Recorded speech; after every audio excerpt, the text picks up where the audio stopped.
Olá, turminha do nono ano, tudo bom? Como vocês estão? Espero que esteja tudo bem. Hoje vamos iniciar mais uma videoaula para esta semana com um tema que faz todo o sentido, tendo em conta a videoaula da semana passada, em que falámos do Be Going To, né? Falámos do futuro, e eu na aula passada falei que havia outro futuro, né? Que era o Will, e que por vezes havia uma certa confusão, havia uma certa incerteza de qual é que deveríamos usar, em que situações deveríamos usar. Por isso eu decidi esta semana, já que estamos a falar do futuro, decidi esta semana trazer-vos o will. Pronto, o will é mais tranquilo, mais fácil do que o going to. O going to a gente tem que trabalhar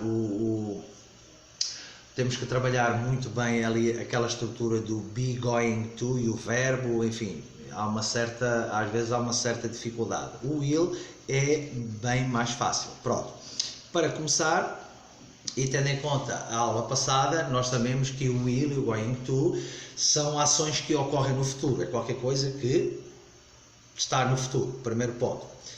Sabemos também que o going to é uma ação futura que indica certeza ou que foi planejado, como eu disse na aula passada. É alguma coisa que vai acontecer lá no futuro, mas que já foi planejado ou é uma certeza nesse futuro.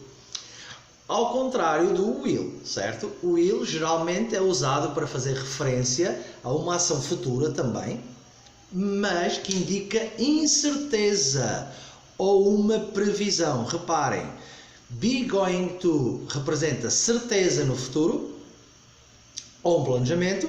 O will é o inverso, representa incerteza ou uma previsão, ok? Ou seja, é um futuro que não é totalmente certo. Tem alguns condicionantes, pode acontecer como pode não acontecer. Então, na realidade, é aqui que está a diferença entre o be going to e o will. Eu costumo dizer isto aos meus alunos desta forma. A pequena diferença, porque é uma diferença mínima, se vocês repararem, incerteza, certeza, enfim, é uma diferença mínima. Essa diferença não é nada mais, nada menos do que a percepção que o próprio emissor tem sobre a mensagem que vai transmitir. Ou seja, se ele tem uma certeza desse futuro, se ele planejou esse futuro, ou se simplesmente ele está a falar num futuro, mas que ainda não está certo, que é incerto. Então é um pouco a percepção daquilo que se quer dizer para a outra pessoa, tendo em conta a mensagem que se quer transmitir. Ok? Certeza, incerteza. Going to, certeza. Will, incerteza. Ok? Então, visto aqui as diferenças, e eu acredito que tenha ficado esclarecido a questão do will e do going to em termos de futuro, qual é que utilizamos e em que situação, em que contexto nós o utilizamos, ok? Vamos ver de que forma nós flexionamos o verbo auxiliar will e, ao mesmo tempo, vamos ver alguns exemplos de frases com o will. Antes de mais, e já que estamos a falar de incertezas, não é? Do will, existe uma coisa que nós chamamos em inglês que é as expressões de incerteza. Ou seja, são essas expressões que acompanham o will na maior parte das vezes. Como é uma incerteza, há expressões que nós utilizamos, digamos que para encorpar a nossa sentença, a nossa frase, ok? E esse tipo de expressões são expressões tipo eu penso, provavelmente, eu acho, eu espero, enfim, são esse tipo de expressões que acompanham geralmente o verbo auxiliar will, ok? O verbo auxiliar will, mais uma vez eu volto a repetir, é futuro, um futuro incerto ou que não está totalmente definido, ok? Então vamos ver essas expressões. Antes de mais, então eu tenho aqui a primeira, maybe, talvez, e eu tenho aqui um exemplozinho, maybe he will not invite us. Talvez ele não nos vá convidar. Reparem, maybe he will not invite us. Reparem onde está aqui o will e ele até está na negativa, o not. A outra expressão é I think, eu acho. E o meu exemplo é I think they will arrive late. Eu acho que eles vão chegar tarde. Não há uma certeza se vai ser tarde, se vai ser cedo. Então, está lá o will.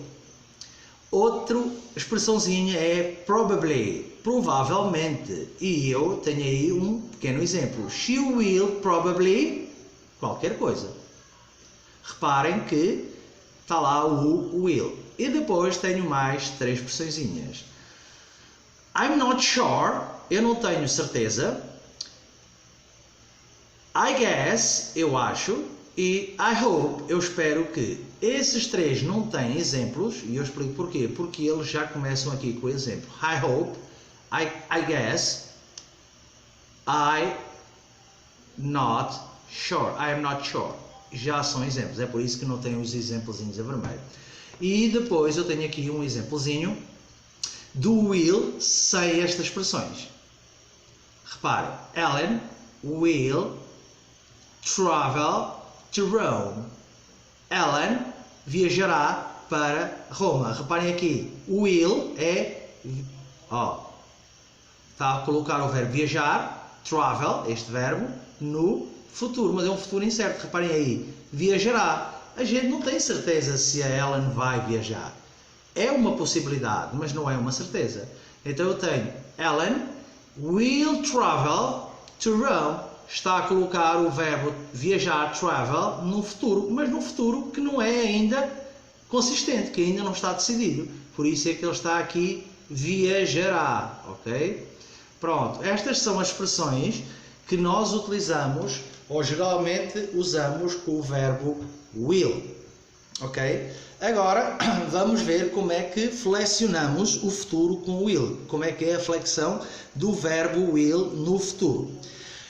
Como todos os outros verbos auxiliares, o will também tem 3 formas, a afirmativa, a negativa e a interrogativa, sendo que é já uma estrutura que vocês conhecem há algum tempo da gramática inglesa e ela funciona da mesma forma, não tem mutações, não tem alterações, e então, na realidade, é só mesmo a novidade é o verbo will. Então vamos começar pela afirmativa. Reparem, na afirmativa eu tenho os meus pronomes pessoais, os meus personal pronouns, I, you, he, she, it, we, you e they, e a seguir vem o will e depois vem o resto da minha frase. Isto é a afirmativa, sujeito mais o verbo will, sujeito mais o verbo will.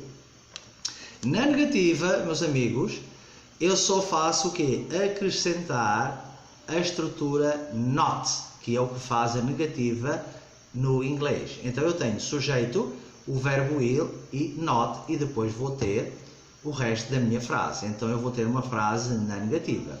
Reparem, sujeito, verbo will e a estrutura da negativa not. E na interrogação, aquilo que nós sempre vimos. Ou seja, o que é que acontece? Vem primeiro o verbo e depois vem o sujeito. Vem primeiro o verbo e vem o sujeito e por aí fora.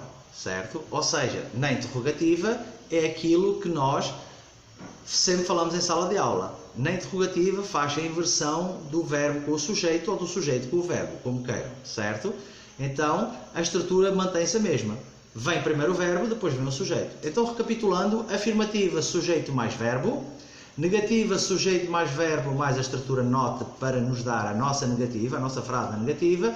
E na interrogativa vem o verbo e depois vem o sujeito e o resto da nossa sentença. Bom, meus queridos, eu espero que tenha sido elucidativo, espero que tenham entendido, compreendido como funciona o will, qual é a diferença do going to e do will.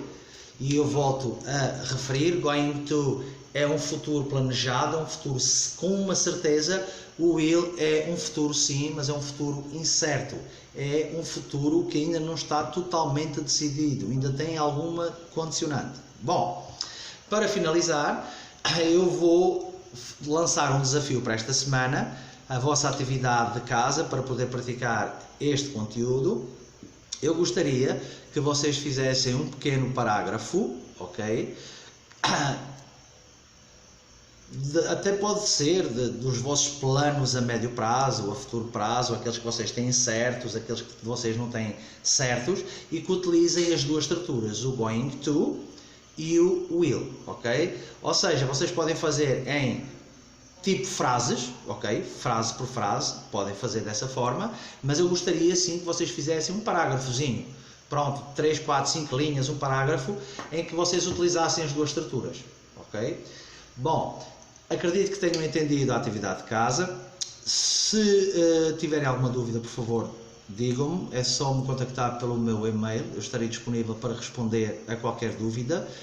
Todos os esclarecimentos serão dados, eu terei todo o gosto em fazê-lo. E aproveito para me despedir e desejar-vos uma boa semana e uns bons estudos. Um abraço do professor Paulo.